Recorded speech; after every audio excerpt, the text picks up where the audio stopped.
பலாலி விமான நிலையத்துக்கான காணியை மக்கள்கிட்ட இருந்து சுவீகரிக்கிறதுக்கான ஒரு முயற்சி. அதாவது பலாலி விமான நிலையத்தை விஸ்தரிப்பதற்காக, அதனுடைய ஓடு பாதைகளை விஸ்தரிப்பதற்காக மக்கள்கிட்ட இருந்து காணியை சுவீகரிக்கிற முயற்சி. வெற்று கடுதாசியில் கையொப்பம்ன்றதும் ஒரே மாதிரியான ஒரு நிலைப்பாடு தான் என்றதை மக்கள் வெளிப்படுத்தி இருந்ததை காணக்கூடிய மாதிரி இருந்தது. இழப்பீடு வழங்குறது என்று வருகின்ற பொழுது அதுவே அரசாங்க சார்பிலிருந்து வரைக்க சில சிக்கல் நிலைமைகளோடு தான் வருது. மதிப்பீடுகள் பிரச்சனையாக இருக்கின்ற பொழுது அங்கே மக்களுக்கு உரிய தொகையான பணம் போய் சேருமான்ற சந்தேகம் கொண்டு இராணுவத்தின் கட்டுப்பாட்டில் இருக்கிற நிலங்களை நாங்கள் காணிகளை முற்றாக விடுவிக்க முடியாது என்கின்ற பொருள்பட பேசியிருந்தார். நாங்கள் ஜனாதிபதியை சந்திக்கின்ற பொழுது எங்களுக்கு ஒரு கருத்தையும் இப்பொழுது சாணக்கியன் அவர்கள் கேட்ட கேள்விக்கு இன்னொரு பதிலையும் இன்று வரை வழங்கப்பட்டிருந்த சிலை அமைப்பதற்கான தற்காலிக தடை உத்தரவு இல்லாதாக்கப்பட்டுள்ளது. சதீஷனுடைய வங்கி விவரங்களை தாங்கள் பெற்றுக்கொள்ள வேண்டும், வங்கிகளிடமிருந்து அவருடைய பண பரிமாற்றங்களை தாங்கள் பெற்றுக்கொள்ள வேண்டும் என்று ஒரு விண்ணப்பத்தை செய்திருக்கிறார்கள். தடை உத்தரவு தற்சமயம் இல்லாமல் போயிருக்கிறது. அவருடைய தாய் தந்தையை பார்க்கறதுக்கே அவர் சிரமப்பட்டிருந்தார். அங்கே பார்க்கறதுல சிக்கல் நிலைமைகள் இருந்தது என்கின்ற விடயங்கள் முன்வைக்கப்பட்டிருந்தன. மட்டக்களப்பு சிறைச்சாலைக்கு மாத்தோணும், சில விடயங்களில் அவரை சந்திக்கிறதுல அவருடைய உறவினர்களுக்கு சிக்கல் நிலைமைகள் ஏற்படுறது என்ற வகையில்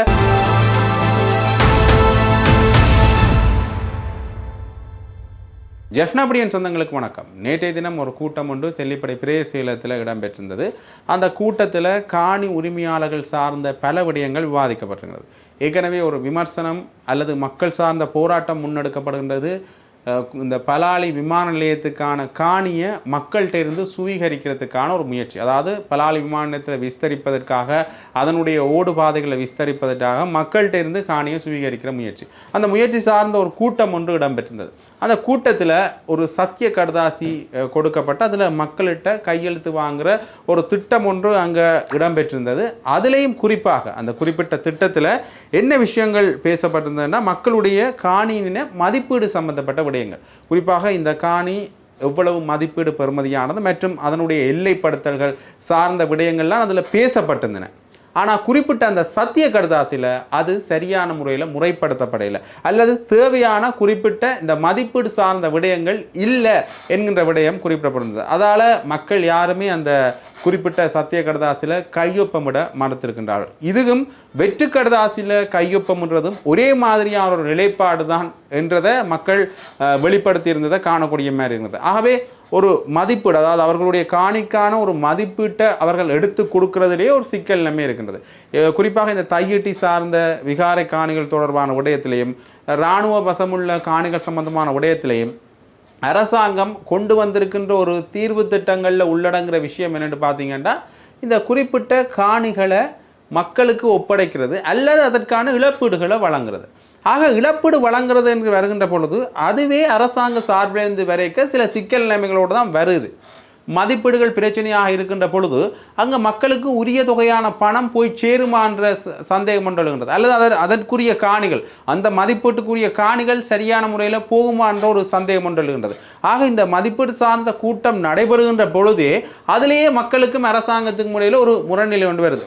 அரசாங்கம் இறங்கி வர விடயமே இதுதான், காணிக்கு பதில் காணி அல்லது மாற்று காணி அல்லது அவர்களுக்கான இழப்பீடு. அப்போ அந்த இழப்பீடு என்ற விஷயத்தை சரியான முறையில் இவர்கள் மேற்கொள்ளாட்டிக்கு மீண்டும் ஒரு சிக்கல் நிலைமையிலான் இங்கே ஏற்படும். ஆகவே மக்களுடைய காணிகளை மக்களுக்கே ஒப்படைத்தால் இப்படியான பிரச்சனைகள் ஏற்படுறது குறைவு என்ற விமர்சனம் தான் முன்வைக்கப்பட்டிருந்தது. சரி, எது எவ்வாறாக இருந்தாலும் கூட இந்த விடயம், இந்த காணி சம்பந்தப்பட்ட விடயம் இன்றளவிலும் ஒரு போராட்ட வடிவத்தில் தான் இருக்குது.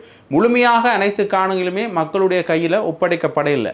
மக்கள் கேட்கிற விஷயம், நாங்கள் பூர்வீகமாக இருந்து வந்த காணிகளை எங்கள்கிட்ட ஒப்படைங்க. இந்த காணிகள் வெறும் நிலம் மட்டுமல்ல, எங்களுடைய சொந்தம் சார்ந்த விஷயங்களில் இந்த காணியும் இருக்குது, எங்களுடைய நினைவுகள் சார்ந்த விஷயங்களில் இந்த காணிகளும் இருக்கின்றது என்ற விடயத்தை மக்கள் பறைசாற்றி இருக்கின்றார்கள். எது எவ்வாறாக இருந்தாலும் கூட இந்த 6 கட்சிகளினுடைய கூட்டு ஜனாதிபதி அன்றகுமார ஒரு சந்திப்பு ஒன்றை முன்வைத்திருந்தார்கள். அந்த சந்திப்பில் கூறப்பட்ட விடயமும் இந்த காணிகளை விடுவிக்கிறது. அதில் ஜனாதிபதி அன்றகுமார நாயக் அவர்கள் முழுமையாக அனைத்து காணிகளும் விடுவிக்கப்படும் என்கின்ற ஒரு வாக்குறுதியையும் கொடுத்திருந்தார். இது ஏற்கனவே தேர்தல் விஞ்ஞாபனத்தில் கொடுக்கப்பட்ட வாக்குறுதி தான். அதே மாதிரியான ஒரு வாக்குறுதியை தான் ஜனாதிபதி அன்ருகுமார் திசாநாயக்க அவர்கள் இந்த சந்திப்பிலையும் கொடுத்திருந்தார். இந்த சந்திப்புக்கு பிறகு பெரிய அளவில் இதுக்கான பாராட்டலைகளும் கிட்டத்தட்ட இந்த 6 கட்சிகளைச் சேர்ந்தவர்களால் ஜனாதிபதிக்கு கொடுக்கப்பட்டிருந்தது என்ற விமர்சனம் வந்திருந்தது. குறிப்பாக இதுவும் அரசாங்கத்தோடு சேர்ந்த மாதிரியான ஒரு நிலைப்பாட்டை அவர்கள் வெளிப்படுத்துகின்றார்களோ, முன்னைய காலகட்டங்களில் இருந்த அரசாங்களோடு எப்படி இவர்கள் செயல்பட்டாரோ அதே மாதிரியான நிலைப்பாடுகளில் தான் இந்த 6 கட்சிகளுடைய கூட்டு செயல்படுகின்றதோ என்கிற ஒரு பெரிய விமர்சனம் ஒன்று எழுந்திருந்ததை காணக்கூடிய மாதிரி இருக்கின்றது. எவ்வாறாக இருந்தாலும் கூட இந்த விடயம் சார்ந்து பாராளுமன்றத்தில் சாணக்கியன் அவர்கள் பேசியிருந்தார் இந்த நிலங்களை முற்றாக விடுவிக்கிற சம்பந்தமாக. அதில் பாதுகாப்பு பிரதி அமைச்சர் பேசுகின்ற பொழுது இராணுவத்தின் கட்டுப்பாட்டில் இருக்கிற நிலங்களை நாங்கள் காணிகளை முற்றாக விடுவிக்க முடியாது என்கின்ற பொருள்பட பேசியிருந்தார். இது பெரிய அளவிலான அதிர்வலைகளை ஏற்படுத்தியது. குறிப்பாக இவர்கள் அதாவது சாணக்கியன் இருக்கின்ற ஒரு தமிழரசு கட்சியும் அந்த 6 கூட்டு கட்சிகளில் இருக்கின்றது.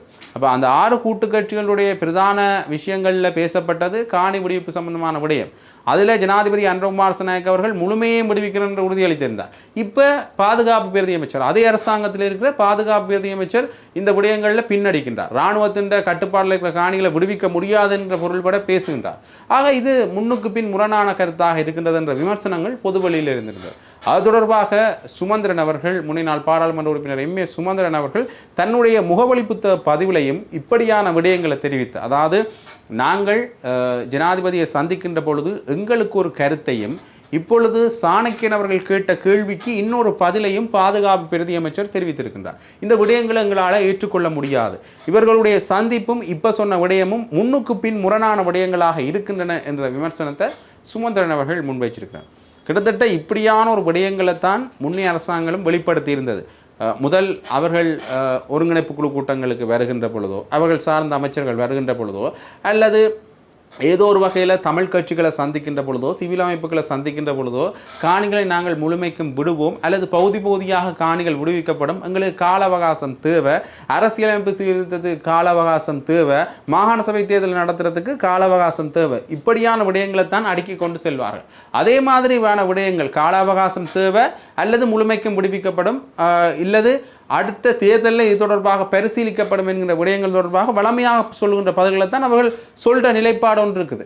அதே மாதிரியான விடயத்தை தான் இப்பொழுதும் அவர்கள் செய்திருக்கின்றார்கள். அப்போ எதற்காக இந்த ஜனாதிபதி சந்திப்பு என்கின்ற ஒரு கேள்வி ஒன்று இருக்கின்றது.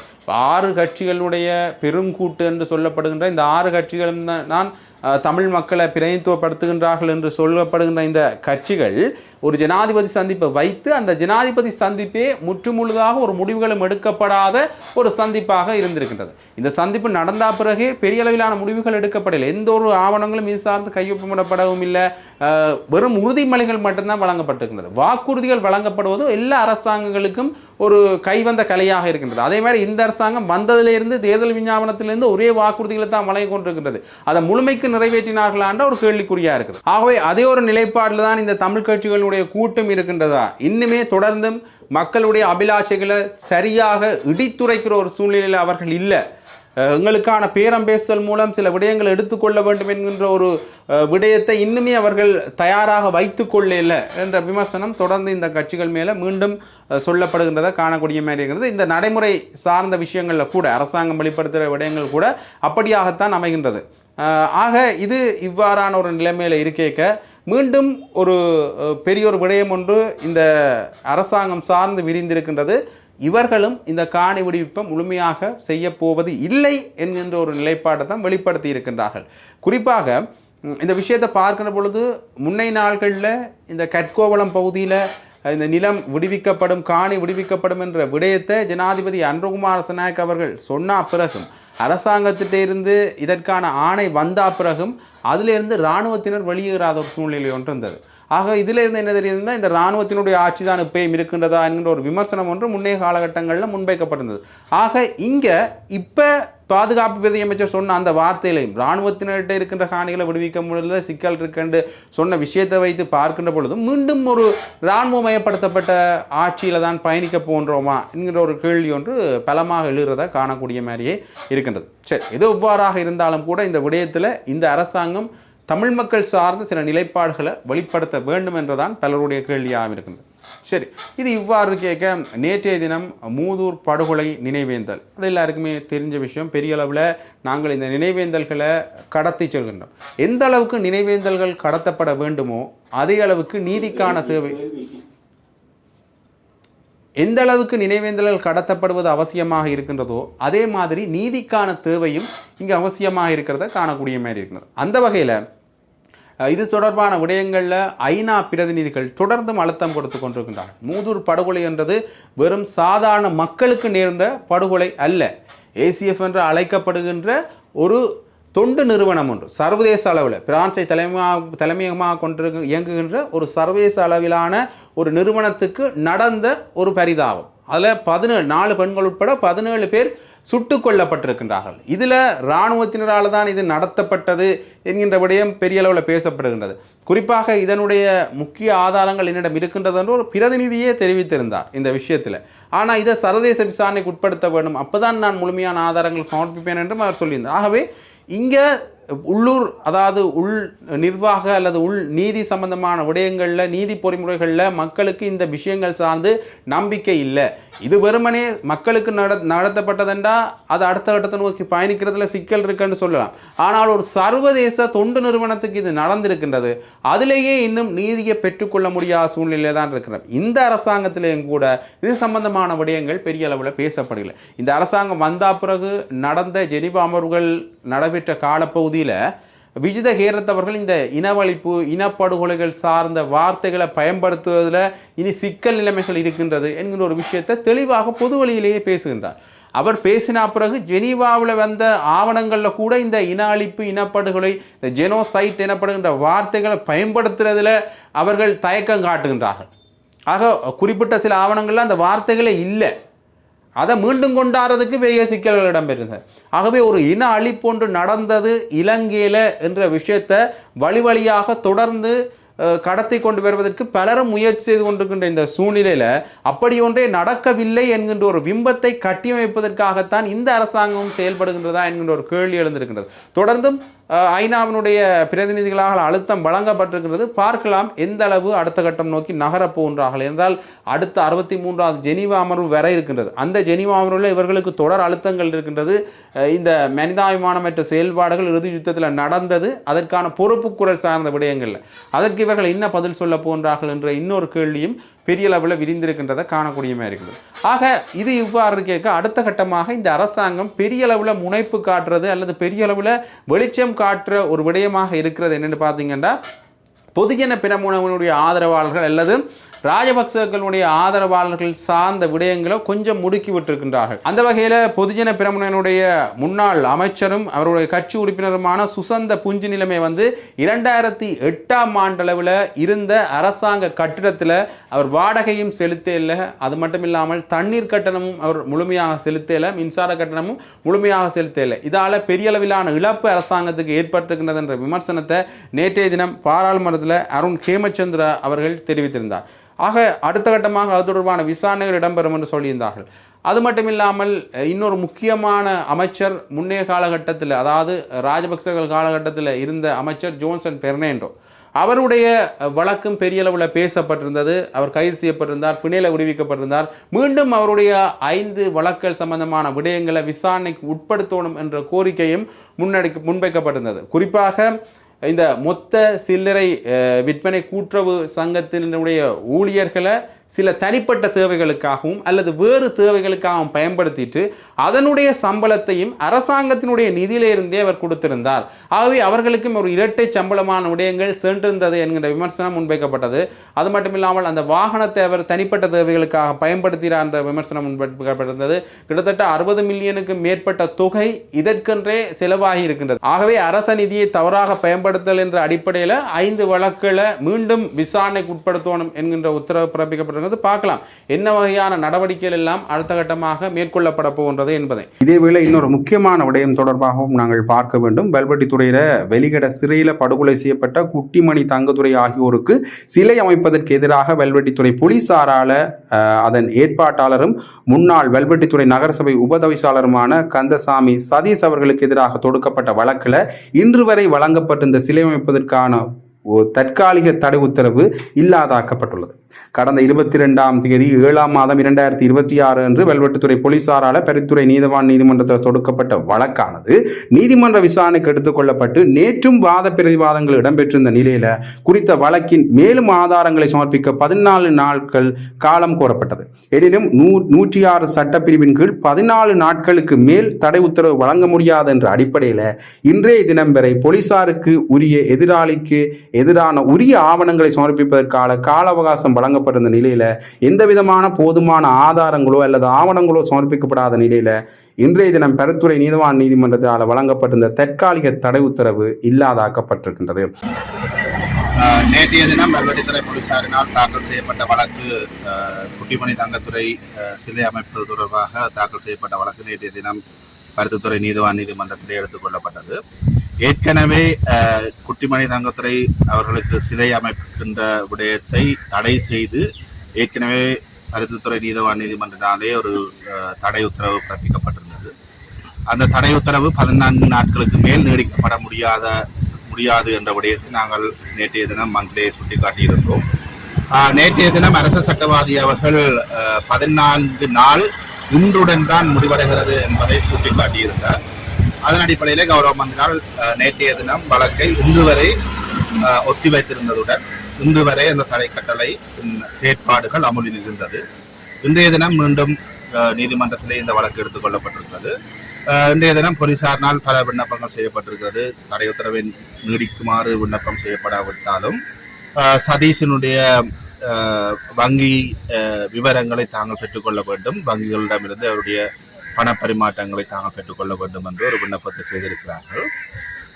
இந்த நிலையிலே நாங்கள் மீண்டும் நேற்று எங்களால் செய்யப்பட்ட சமர்ப்பணங்களை நாங்கள் வலியுறுத்தி அதன் அடிப்படையில் பொருத்தமான கட்டளை ஒன்றை வழங்குமாறு கௌரவ மன்றம் தெரிவித்ததை அடுத்து இன்றுடன் ஏற்கனவே பிறப்பிக்கப்பட்டிருந்த 14 நாட்கள் தடை உத்தரவு வலுவிழந்து விட்டது என்பதை கௌரவ மன்றம் சுட்டிக்காட்டியிருக்கிறது. அதன் அடிப்படையில் குட்டிமணி தங்கத்துறை ஆகியோருக்கு சிலை அமைப்பது மற்றும் வெளிக்கடையிலே படுகொலை செய்யப்பட்ட 53 பேர்களுடைய பெயர்களை பொறித்து ஒரு நினைவு தூவியை அல்லது நினைவாலயத்தை அமைப்பதற்கான செயற்பாடுகள் தொடர்பில் விதிக்கப்பட்டிருந்த தடை உத்தரவு தற்சமயம் இல்லாமல் போயிருக்கிறது. ஆகவே இந்த வழக்கை எதிர்வரும் பிப்ரவரி மாதம் வரை, அடுத்த வருடம் பிப்ரவரி மாதம் வரை இந்த வழக்கானது ஒத்திவைக்கப்பட்டிருக்கிறது. ஆகவே இப்பொழுது தடை உத்தரவு எதுவும் இல்லை. சரி, இது இவ்வாறு கேட்க முன்னைய காலகட்டங்களில் பொதுஜன பிரமுகனுடைய ஆதரவாளராக செயல்பட்ட முன்னைய நாள் ராஜாங்க அமைச்சராக செயல்பட்ட பிள்ளையான் அவர்கள் கைது செய்யப்பட்டிருந்தார். அவருடைய வழக்கு விசாரணைக்கு எடுத்துக் கொள்ளப்பட்ட போது அவர் நிகழ்நிலை மூலம் ஆஜராகியிருந்தார். அவரது சட்டத்தணிகள் சில கோரிக்கைகளை முன்வைத்திருந்தார்கள். குறிப்பாக இன்றைய தினம் அவருடைய தாய் தந்தையை பார்க்கறதுக்கே அவர் சிரமப்பட்டிருந்தார். அங்கே பார்க்கறதுல சிக்கல் நிலைமைகள் இருந்தது என்கின்ற விடயங்கள் முன்வைக்கப்பட்டிருந்தன. இனி வரும் காலங்களில் இவை தீர்த்து கொள்ளப்பட வேண்டும். அது மட்டும் இல்லாமல் அவரது உணவினை பெற்றுக்கொள்றதுல அடிக்கடி சோதனைகள் எல்லாம் நடக்குது. அதால் அவர் தன்னுடைய மதிய உணவை பெற்றுக்கொள்றதுலேயே சிக்கல் நிலைமைகள் இருக்குது. அதற்கான காரணங்களை உடனடியாக நிவர்த்தி செய்யணும் என்ற வகையில் ஒரு கோரிக்கையாக முன்வைக்கப்பட்டிருந்தது. உடனடியாக அது சார்ந்த அதிகாரிகள்கிட்ட உத்தரவு பிறப்பிக்கப்பட்டு அந்த தேவைகள் எல்லாம் நிவர்த்தி செய்யப்பட வேண்டும் என்ற விடயம் பேசப்பட்டிருந்தது. அதே மாதிரி அவரை மட்டக்களப்பு சிறைச்சாலைக்கு மாற்றணும், சில விடயங்களில் அவரை சந்திக்கிறதுல அவருடைய உறவினர்களுக்கு சிக்கல் நிலைமைகள் ஏற்படுறது என்ற வகையில் அவர் மட்டக்களப்பு சிறைச்சாலைக்கு மாற்றணும் என்கின்ற கோரிக்கை முன்வைக்கப்பட்டிருந்தது. ஆனால் வெளிகட சிறைச்சாலை சரியான பாதுகாப்போடு இவருக்கு இருக்கின்றது. அந்த பாதுகாப்பு கட்டாயம் தேவையானது. அதற்கான அறிக்கைகளையும் சமர்ப்பிப்பதற்கு தயாராக இருக்கின்றோம். ஆகவே தொடர்ந்தும் இந்த விஷயங்கள் சார்ந்து பேசுகின்ற பொழுது அவருக்கான வெளிக்கடை சிறைச்சாலை தான் பாதுகாப்பானது என்ற விடயத்தை அவர்கள் கோரியிருந்தார்கள்.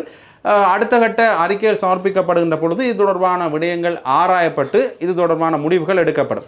ஆகவே இது பிள்ளையான் தொடர்பான விடயம். அது மட்டும் இல்லாமல் ஜோசிய ராஜபக்ச வசந்த கருணாகுடனுடைய வழக்கு பெரிய அளவில் பேசப்பட்ட ஒரு வழக்காக இருக்கின்றது. அதிலேயும் குறிப்பாக அதில் முக்கியமாக பேசப்பட்டது என்று பார்த்தீங்கன்னா எந்த ஒரு தகுதி நிலைகளும் இல்லாமல் கடற்படையினுடைய கேடேட் பிரிவு அதிகாரியாக இவர் நியமிக்கப்பட்டதான்.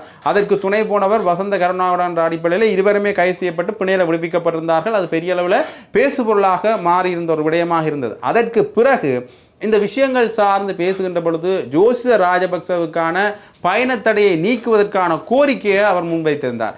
வழியாக அந்த கோரிக்கைகள் நிராகரிக்கப்பட்டு வந்திருந்தது. பிறகு அவர் முன்வைத்த கோரிக்கை தொடர்பான வழக்கு எடுத்துக்கொள்ளப்பட்ட போது அதற்கு எந்த ஒரு உத்தரவும் பிறப்பிக்கப்பட மாட்டாது. உயர்நீதிமன்றத்தில் இது தொடர்பான வழக்குகளை தொடரலாம் என்ற உத்தரவு பிறப்பிக்கப்பட்டதை காணக்கூடிய மாதிரி இருந்தது. ஆகவே தொடர்ந்துமே இந்த ராஜபக்சர்கள் குழாமினர் சார்ந்த வலயத்தில் தான் இந்த அரசாங்கம் செயல்பட்டு கொண்டிருக்கிறது. சிஐடியாக இருக்கட்டும், நிதி குற்றப்புலனாய்வு சார்ந்த விஷயங்களில் இருக்கட்டும், தொடர்ந்துமே இந்த ராஜபக்சர்களுடைய பழைய ஊழல்கள் சார்ந்த விடயங்கள் விசாரணைக்கு உட்படுத்தப்படுகின்றன. பாராளுமன்றத்தில் பேசுகின்ற பொழுது கூட அவர்களுடைய ஊழல்கள் தான் பெரிய அளவில் பேசப்படுறதாக காணப்படுகிறது. அது மட்டும் இல்லாமல் மஹிந்த ராஜபக்சனுடைய இந்த 100 கோடி ஊழல், இராணுவ தலைமையகத்துக்கு சொந்தமான காணியை சங்கரில்லா ஹோட்டலுக்கு விற்பனை செய்ய சம்பந்தமான ஊழல் இப்பொழுது வலுப்பெற்றிருக்கின்றது. அதனுடைய விசாரணைகள் முடுக்கிவிடப்பட்டிருக்கின்றது என்ற தகவல்கள் வெளிவந்து கொண்டிருக்கின்றன. இவ்வாறாக தொடர்ந்துமே அடுத்த கட்டமாக இந்த விடயங்கள் எல்லாமே தண்டனையை நோக்கி நகர்த்தப்படுமா என்றுதான் பலருடைய கேள்வியாக இருக்கிறது. ராஜபக்சவாக இருக்கட்டும், கோடபாய ராஜபக்சவாக இருக்கட்டும், குறிப்பாக அவர்களுடைய மகன்களாக இருக்கட்டும், இதுல குற்றம் சாட்டப்படுபவர்களுக்கான விசாரணைகள் நடக்கின்றது, வழக்குகள் நடக்கின்றது. தண்டனையை நோக்கி நகருமா என்பதுதான் மக்கள் மத்தியில் இருக்கிற ஒரு பெரிய கேள்வியாக இருக்கின்றது.